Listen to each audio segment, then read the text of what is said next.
Welcome to our YouTube channel, The Alien Tales, and please ensure that you have subscribed. The alien elder tells me a story about ancient love. I realize she's describing my future. Her tales seemed like mythology until I met someone who fit every detail. Now I wonder if I'm living her story or if she's predicting mine. The Nebula's Edge Cantina wasn't exactly where I'd planned to spend my 25th birthday, but here I was, nursing a synthetic whiskey and trying to forget that my cargo ship had been impounded by the Galactic Trade Commission. Again, "You look like someone who's lost their way among the stars," came a voice like ancient wind chimes. I turned to find myself face to face with something that definitely wasn't human. She stood nearly 8 feet tall, with skin that shifted between deep purple and silver like an oil slick, and eyes that held the weight of millennia. Her elongated limbs moved with fluid grace, and crystalline formations jutted from her shoulders like decorative armor. "I'm Thimelda of the Vorthak," she said, settling into the booth across from me with surprising delicacy for someone her size. "And you are broke," I muttered. "The name's Cassian Holt, and I'm having the worst birthday in the history of terrible birthdays." Her laugh sounded like distant thunder. "Ah, but birthdays are when the universe reveals its greatest gifts. May I share a tale with you, young traveler? It's about a love that transcended time itself." I gestured to my empty glass. "Lady, I've got nowhere else to be." "Excellent." Her eyes began to glow with an inner light. "Long ago, on a world called Ethereal Prime, there lived a scholar named Rysender." Something in her tone made me lean forward, suddenly captivated. Rysender was brilliant but hopelessly absent-minded. Thimelda continued, her voice taking on the rhythm of an ancient storyteller. "He could calculate the trajectory of 17 moons simultaneously but couldn't remember to eat lunch. His laboratory was a magnificent disaster. Books floating in zero-gravity chambers, experiments bubbling over, and holographic equations covering every surface like luminous graffiti." I found myself grinning. Sounds like my kind of guy. One day, while researching temporal anomalies, he accidentally created a small black hole in his kitchen. As he frantically tried to contain it with a salad colander and some prayer beads, a security officer burst through his door. "Let me guess. Tall, dark, and handsome?" Thimelda's eyes twinkled. "Quite the opposite. Officer Valentina Brass was short, had hair the color of burnished copper, and possessed a vocabulary that could make a space pirate blush. She wore her uniform like armor and had scars on her hands from years of dangerous work." My synthetic whiskey suddenly tasted like ash. The description was hitting uncomfortably close to home. She took one look at the miniature black hole hovering over his breakfast table and said, "Professor, what in the 7 hells of Arcturus have you done now? Did she arrest him?" "Oh no," Thimelda smiled mysteriously. She grabbed his fire extinguisher and somehow managed to neutralize the black hole with it. Then she lectured him for 20 minutes about laboratory safety, while he stared at her like she'd just hung the stars. "Wait," I interrupted, setting down my glass harder than necessary. "You're telling me this security officer just solved a black hole problem with a fire extinguisher?" Valentina had an intuitive understanding of physics that defied explanation. Thimelda nodded. She'd never studied quantum mechanics, but she could look at any scientific disaster and somehow know exactly how to fix it. It drove Rysender absolutely mad, in the best possible way. A chill ran down my spine. 3 days ago, a short redhead with scarred hands had walked into my life and somehow fixed my ship's impossible engine problem using nothing but a wrench and what she called common sense. I chalked it up to beginner's luck. What happened next? Well, Rysender became obsessed with understanding how she did it. He started creating increasingly elaborate accidents just to watch her work.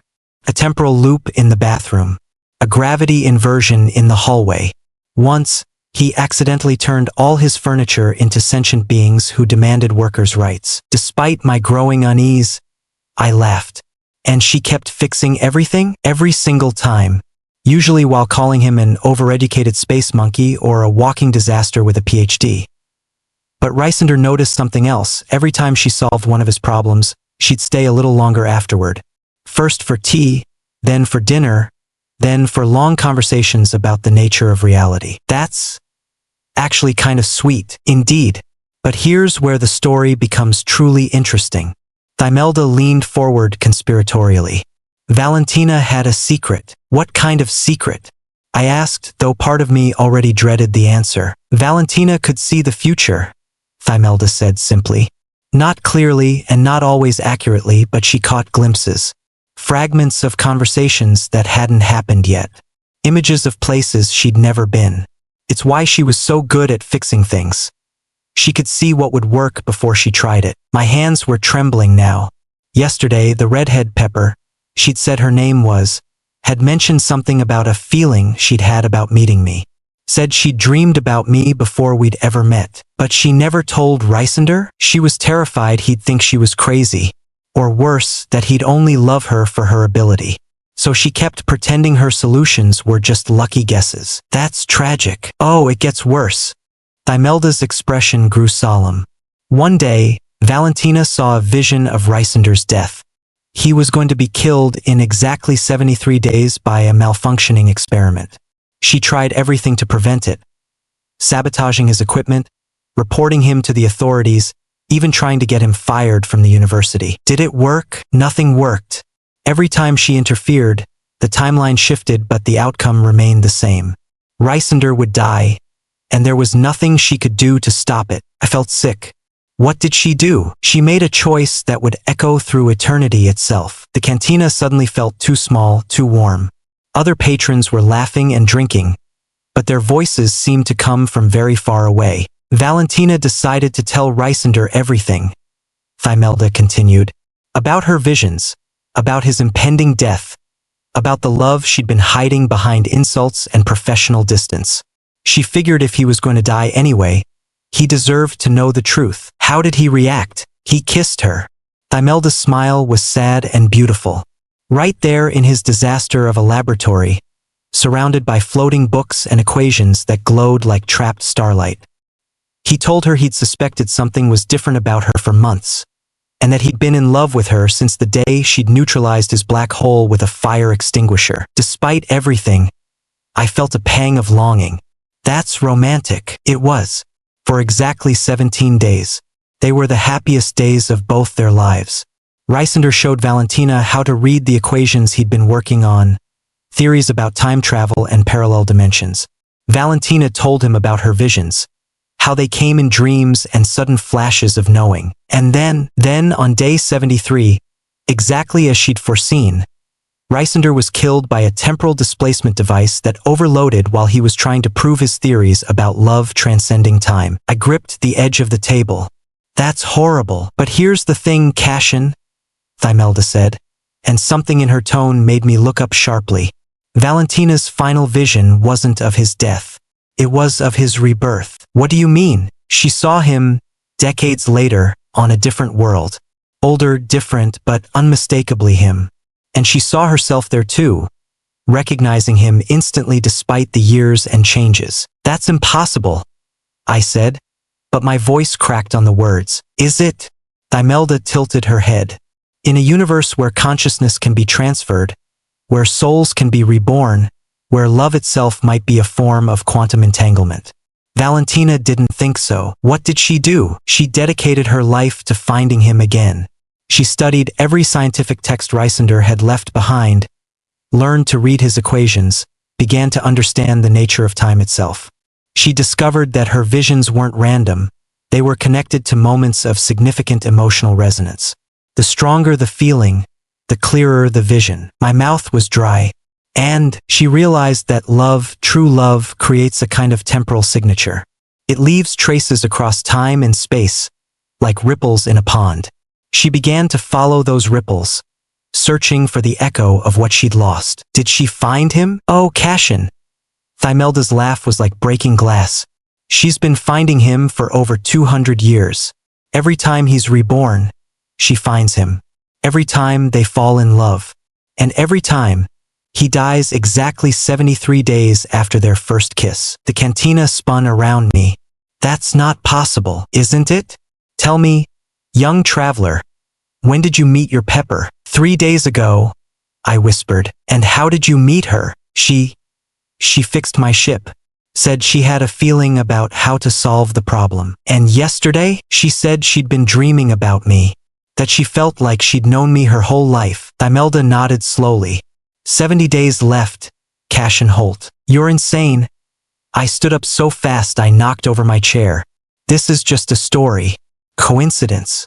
People don't get reborn, they don't fall in love across centuries, and they certainly don't die on schedule like some cosmic joke. Sit down, Cassian. No, I don't know what kind of game you're playing, but sit down.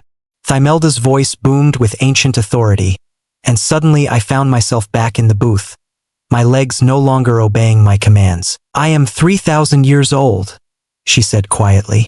I have seen stars born and die. I have watched civilizations rise and fall like waves on a shore. And I have been telling this story for 2 centuries, waiting for the right person to hear it. Why me? Because you're him, Cassian.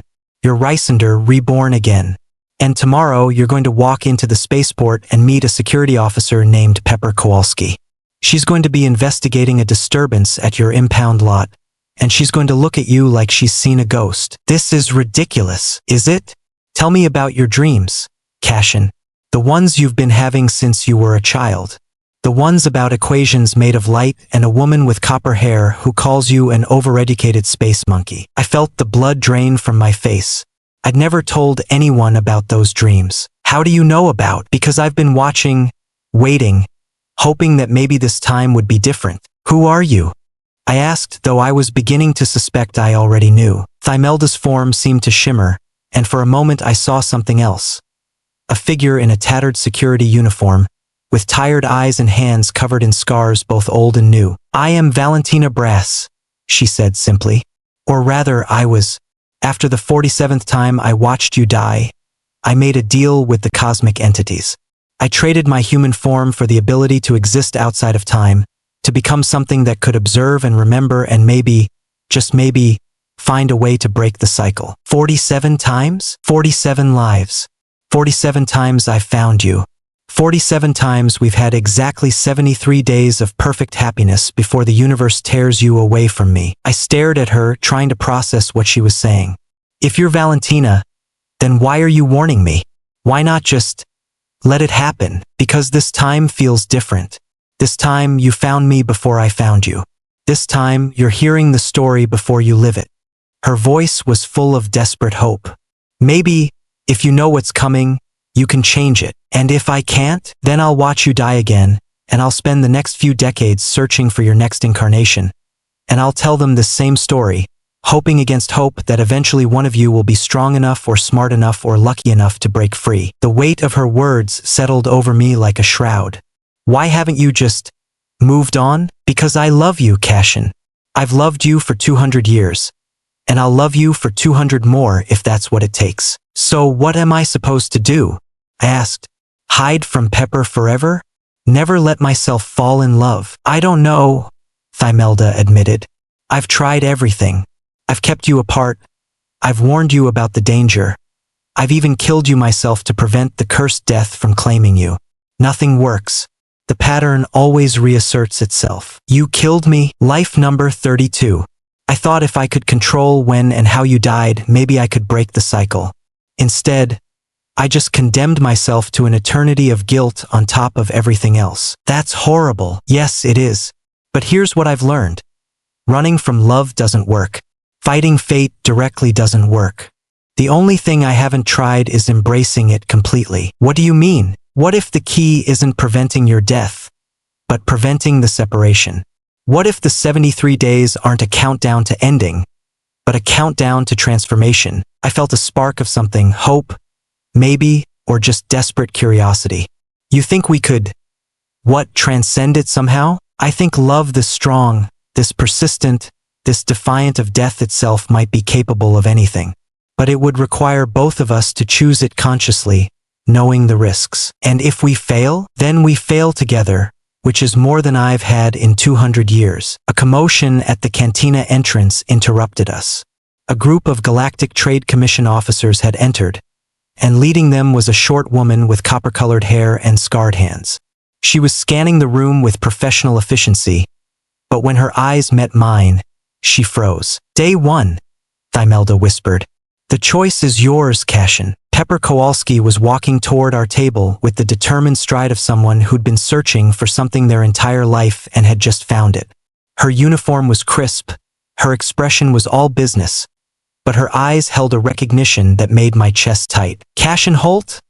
she said, her voice carrying just the hint of an accent I couldn't place. "I'm Officer Kowalski. I need to ask you some questions about the disturbance at Impound Lot 7. "I haven't been to the impound lot today," I said automatically, but I was staring at her hands. The scars were exactly as Thimelda had described them. "I know," Pepper said, looking confused. "The disturbance happened 3 hours ago, but somehow all the evidence points to you. Your ship's energy signature, your security codes, even surveillance footage that shows someone who looks exactly like you. That's impossible." "I know. That's why I'm here." She glanced at Thimelda nervously. "Ma'am, I'm going to need you to." "I was just leaving," Thimelda said, standing with fluid grace. "Cassian, remember what I told you. Some patterns are meant to be broken." As she walked away, Pepper slid into the booth across from me. "Weird lady. Friend of yours." Something like that. I studied her face, looking for signs of the recognition I'd seen in her eyes. "Officer Kowalski, can I ask you something strange? Stranger than impossible evidence?" "Sure. Do you ever dream about equations made of light?" She went very still. "How did you know about that? And do you ever have the feeling that you've met someone before, even when you know you haven't?" "All the time," she whispered. "But especially right now." I took a deep breath and made my choice. "Pepper, I think I might be able to explain what happened at the impound lot. But first, I need to tell you a story about ancient love, temporal loops, and the possibility that some things are stronger than death." She leaned forward, her eyes bright with curiosity and something deeper. "I'm listening." Outside, Thimelda watched through the cantina window as two souls found each other again. And for the first time in 200 years, she allowed herself to hope that maybe, just maybe, this time would be different. The countdown to day 73 had begun.